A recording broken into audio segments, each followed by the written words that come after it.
Good day, sir. I am Kuy Basrulan, Section B, the reporter of Group 7 in Article 3, Bill of Rights, Section 3 and 14. So, my assigned topic is on Section 14, the rights of accused. So, in paragraph 1, no person shall be held no answer for a criminal offense without due process.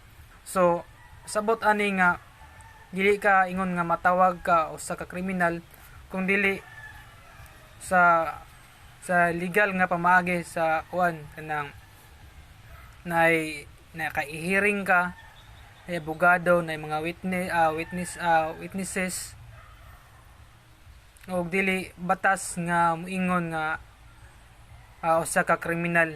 So ang batas o ang balaod ra gyud moingon nga sila mo judge nga kriminal ka sa kanang imong nabuhat. So muna siya gian nga dili ka matawag usa ka kriminal kung hindi kung wala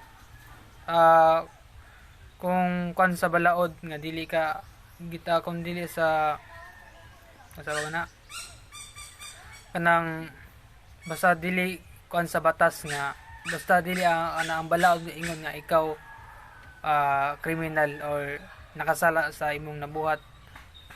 So muna siya. So in paragraph 2, in a criminal prosecutions, the accused shall be presumed to innocent until the contrary is proved, and shall be enjoined the counsel to be informed of the nature and cause of the accusation against him.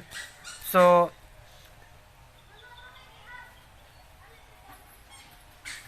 ni sa dili ka sa ingon nga mudito-dito ka tawgon og usa ka kriminal, dapat nagunin sa ingon nga proseso nga pamaagi, like kanang hearing sa dayon na kay abogado, dayong pamatud-an nga ikaw ba ay kanang nakasala bagud ka sa imong kanang imong gihimo nga krimen.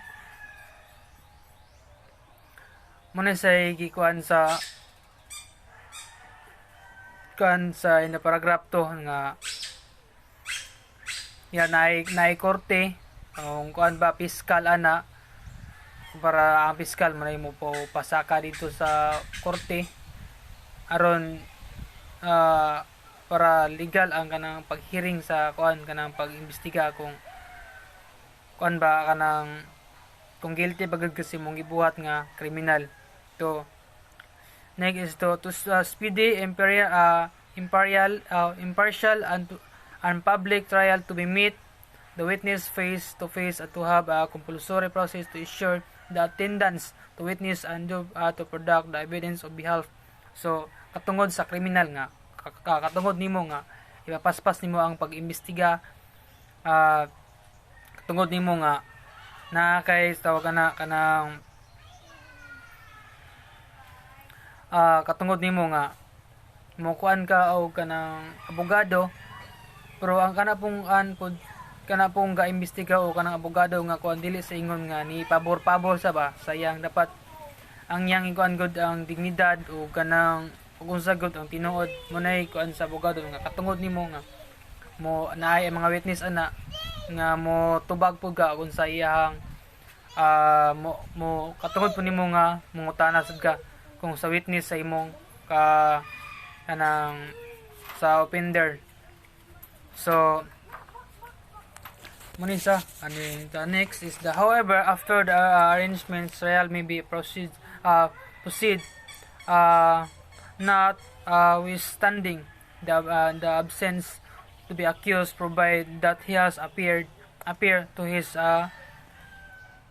so munisa pag uman ani nga pwede ka kanang after nga nabasa o kanang pag after sa hearing o unsa kanang unsay pag-imbestiga, so pwede na ka nga ipadayon ang kaso kung matud-an nga ang kriminal nakasala, pero katungod sa kriminal or kanang o kana nakasala nga nasay kanang abogado nga mo imbestiga. So sa pamaagi ana na po sa ingon ka ng tungod sa iyong kaugalingon nga kanang modipinsa or pinagit sa mga witnesses, pinagit sa mga anang evidence.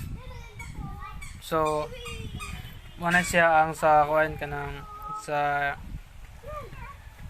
kuan sa section 14 nga naay katungod kinahanglan sa kanang due process kanang sa saktong pamaagi.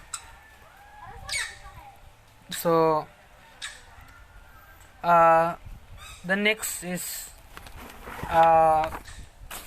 the right of the accused. So manisa nga katungod sad sa usa ka ana kriminal. So nanisa first is the right of the criminal due process. So katungod sa kanang katungod sa kriminal nga kinahanglan gyud nga sa saktong pamaagi ang pag-imbestiga sa iyang nabuhat. So pananglitan kanang nadakpan nasa gihimo nga kuan dinakpon siya sa pulis.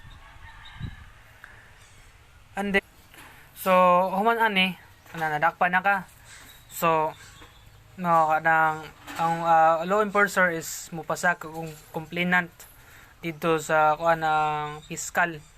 Diyong ang piskal mo iya kanang i-record or gama siya kanang information kung valid ba ang ana pagdakop sa law enforcer dayon ang prosecutions mo pasa na siya og kuan ipasa di mo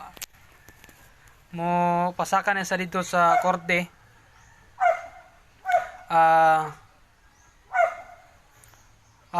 dito sa korte dayon paghuman ana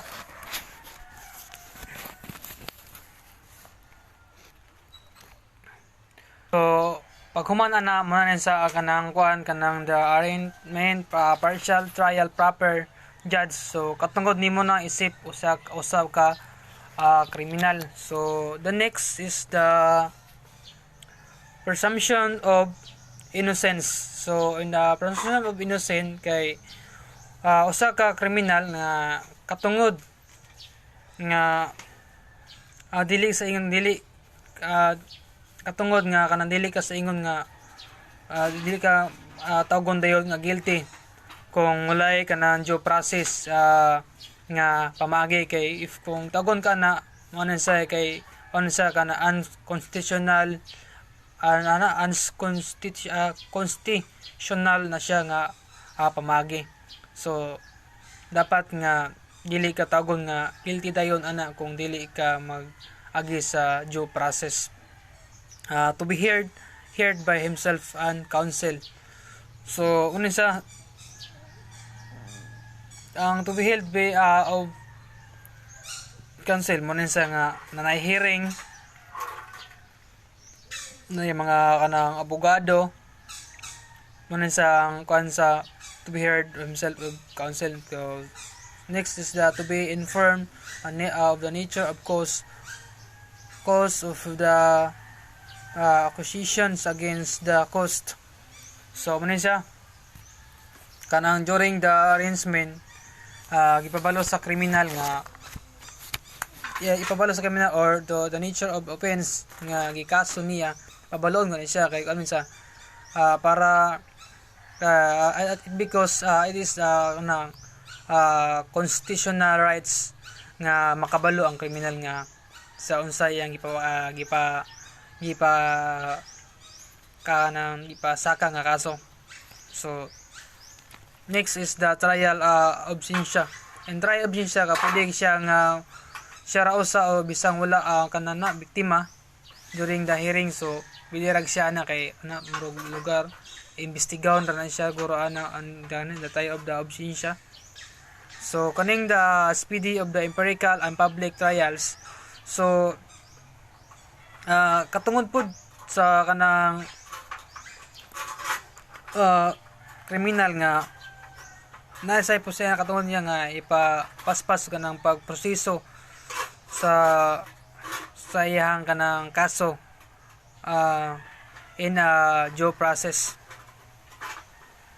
And next is the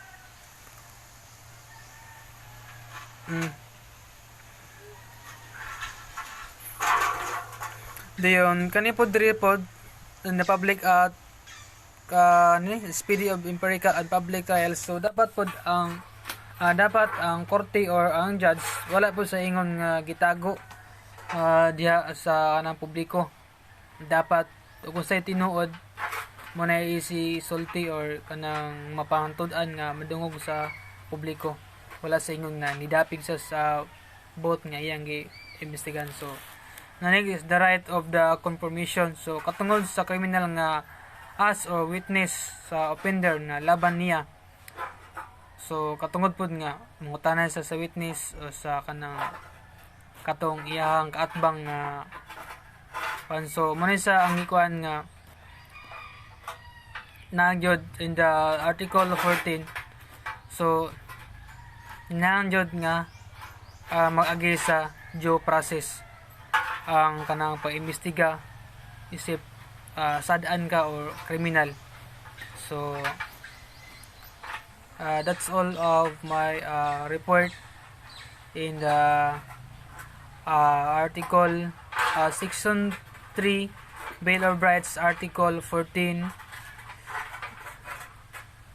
the rights of accused. So that's all, and good day once again. So, there are two components of due process. First is substantive due process. Substantive due process is a statutory law that defines and determines the rights and obligations of the citizens to be protected by the law. So, the second component of due process is procedural due process.